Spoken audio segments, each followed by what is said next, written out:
Satışda olan nömrə 1 çörək zavoduna məxsus maffin şirniyyatlarını Kiyev basıb. Bir xəbər media xəbər verir ki, sosial şəbəkələrdə yayılan görüntülərdən də məlum olur ki, məhsulun üzərində son istifadə tarixinin bitməsinə hələ vaxt qalsa da, şirniyyatlar istifadəyə yararsız vəziyyətə düşüb.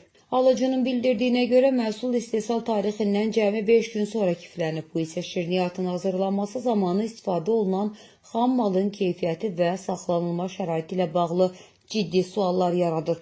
Qeyd edək ki, məhsulun üzərində göstərilən istifadə müddəti keçməyibsə, məsuliyyət birbaşa istehsalçının üzərinə düşür.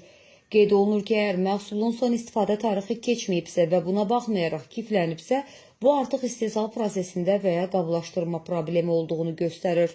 Məsələ ilə bağlı nömrə 1 çörək zavodunun mövqeyini işıqlandırmağa hazırıq. Qeyd edək ki, nömrə 1 çörək zavodu Xəzr TN MMC-yə məxsusdur. MMC-nin direktoru isə İlkin Şabanovdur.